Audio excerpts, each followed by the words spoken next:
Hello दोस्तों, आप सभी का फिर से स्वागत है आपके अपने YouTube channel Lucent knowledge by Rohit में। दोस्तों मैं हूं आज आपके साथ रोहित। जैसे कि हम सब जानते हैं कि दोस्तों हम लोग प्रीपोजिशन सीख रहे हैं, ठीक है। तो दोस्तों ये प्रीपोजिशन का 8वां क्लास है। अगर आप इसके पीछे वीडियो नहीं देखे, यानी 7 हम वीडियो बना चुके हैं, अगर आप वो वीडियो नहीं देखे हैं तो डिस्क्रिप्शन बॉक्स में लिंक दिया हुआ है या प्लेलिस्ट में जाके आप वीडियो को देख सकते हैं। बहुत ही अच्छी तरह से समझाया गया है दोस्तों, स्टेप बाय स्टेप, यानी बेसिक कंसेप्ट के साथ आपको समझाया गया है। यानी बेसिक कंसेप्ट के साथ आप लोगों को सब क्लियर किया गया है, ठीक है। तो अगर आप वीडियो वह नहीं देखे तो प्लीज जाइए और वहां से आप वीडियो देखें, ठीक है। तो आज हम बात करते हैं 2 का प्रयोग कहाँ करें और 4 का प्रयोग कहाँ होगा। तो चलिए देखते हैं कि 2 का प्रयोग कहाँ होगा और 4 का प्रयोग कहाँ होगा। तो सबसे पहले हम लोग क्या सीख रहे हैं, प्रीपोजिशन, यानी POSITION। दोस्तों प्रीपोजिशन क्या होता है हम पहले ही वीडियो बना चुके हैं, यानी पार्ट 1 वीडियो में बना चुके हैं। ये हम लोग का पार्ट 8 है, ठीक है। फिर से बोल रहा हूं दोस्तों, अगर आपको वीडियो नहीं देखें तो प्लीज डिस्क्रिप्शन बॉक्स में जाइए, लिंक दिया हुआ है, वहां से आप देखें। वहां पे हम लोग सीखे हैं इनटू का प्रयोग कहाँ करें, इन का प्रयोग कहाँ करें, अमोंग का प्रयोग कहाँ करें, बिटवीन का प्रयोग कहाँ करें, अंडर का प्रयोग कहाँ करें, विलो, बहुत ही अच्छी तरह से दोस्तों कवर किया गया है। यानी हम लोग अब लास्ट ही स्टेप पे हैं लोग, ठीक है।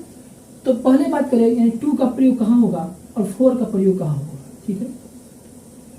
और बात करें इसकी हिंदी की तो 4 का प्रयोग, 4 का हिंदी होता है के लिए, ठीक है।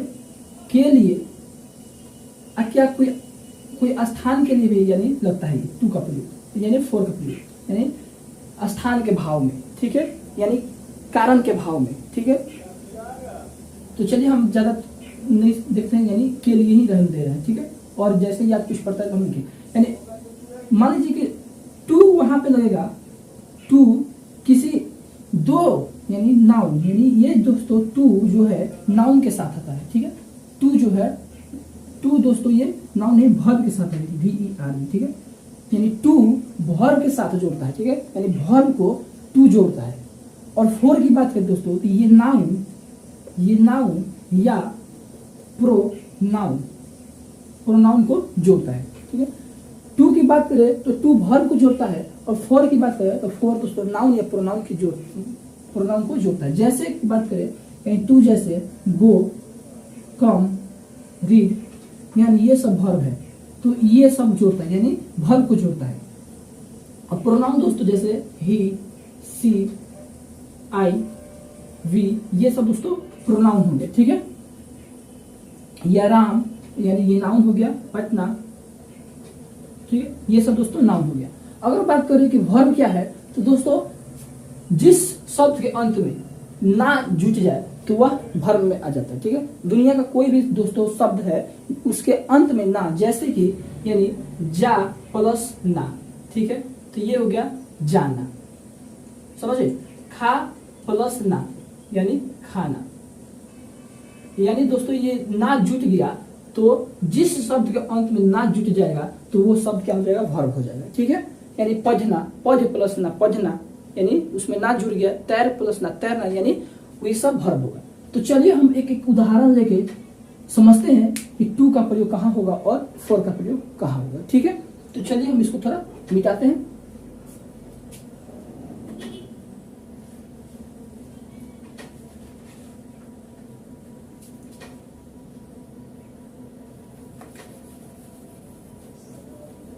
ये दोस्तों इसका एक होता है की ओर, यानी की ओर, ठीक है। यानी 2 और 4 का दोस्तों के लिए की ओर और भी होता है, तो चलिए उस पर हम ज्यादा ध्यान नहीं दे रहे हैं, यानी बेसिक अभी हम सीख रहे हैं, बाद में और हम क्लियर करेंगे, ठीक है। तो सबसे पहले हम एक एग्जांपल ले रहे हैं, यानी 2 के साथ 2 का हम एग्जांपल ले रहे हैं, यानी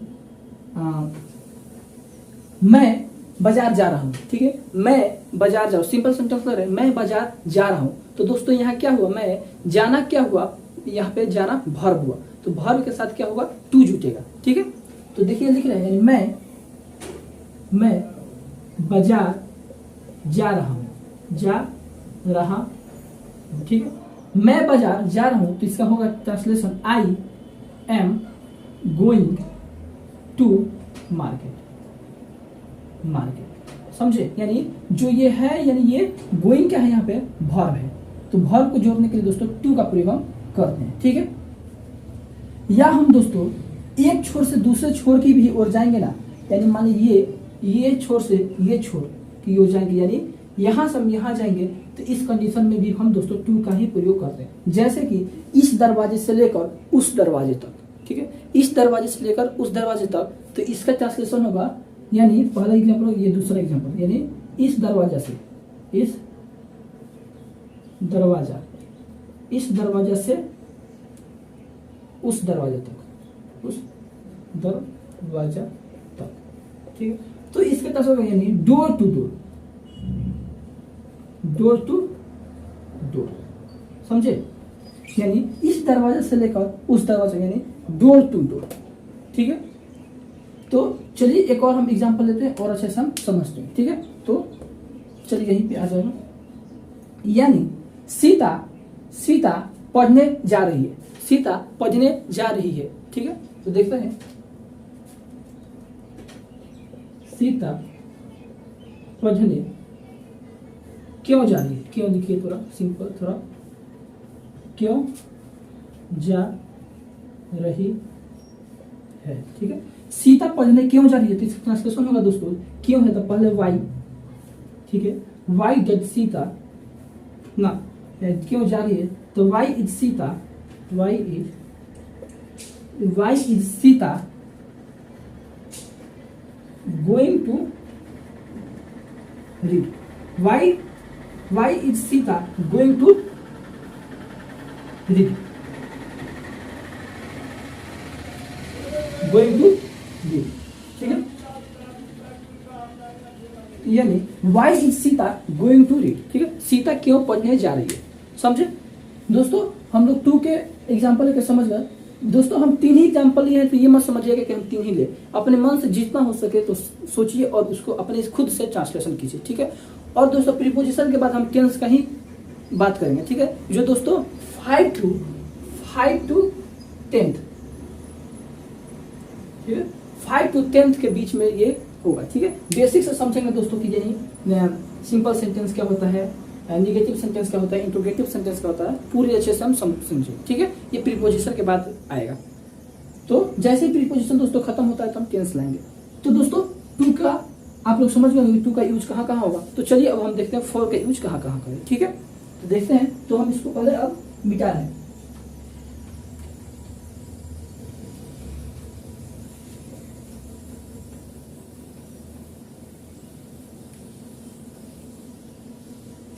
यानी अब हम दे रहे हैं फॉर का, ठीक है, फॉर का यूज कहाँ करें, ठीक है।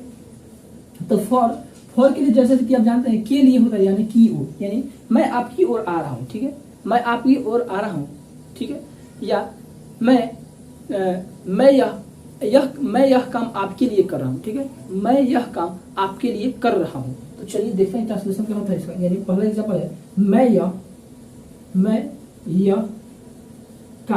मैं यह काम आपके लिए कर रहा हूँ, यानी कर रहा हूँ, समझे, यानी मैं यह काम आपके लिए कर रहा हूँ। तो इसका ट्रांसलेशन होगा आई एम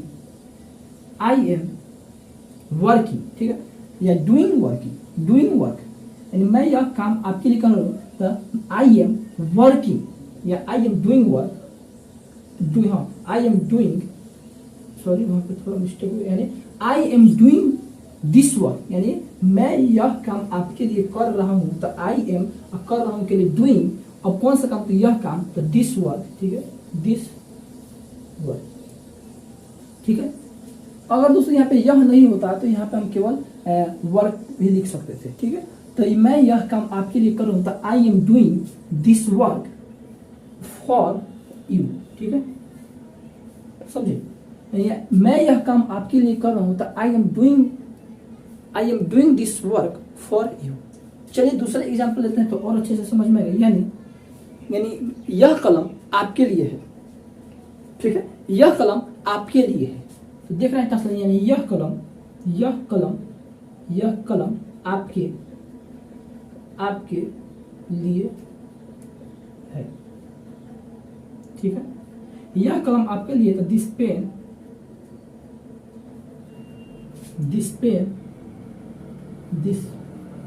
ठीक है, this pen is for you, for you, ठीक है।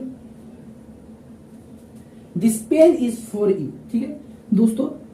तीसरा एग्जाम्पल है दोस्तों कि फॉर का दोस्तों प्रयोग यानी के कारण के लिए भी होता है, यानी वह मस्ती के लिए नाचती है, ठीक है, वह मस्ती के लिए नाचती है, ठीक है।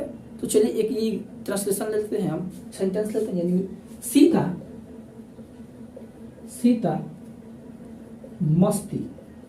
मस्ती के लिए नाचती है या नाचा करती है, ठीक है, नाचा करती है। सीता मस्ती के लिए नाचती है, यानी किसके लिए दोस्तों, यानी कुछ कारण है, यानी सीता मस्ती के लिए नाचती है, तो यहाँ पे भी फॉर का ही प्रयोग होगा, यानी SIT सीता, नाचती तो dance, DANCES dance, Sita dance for मस्ती का जॉय, ठीक है, JOY, ठीक है। तो दोस्तों उम्मीद करता हूँ कि आपको टू और फॉर का प्रयोग समझ में आएगा, ठीक है। तो दोस्तों चलिए आज के लिए इतना ही।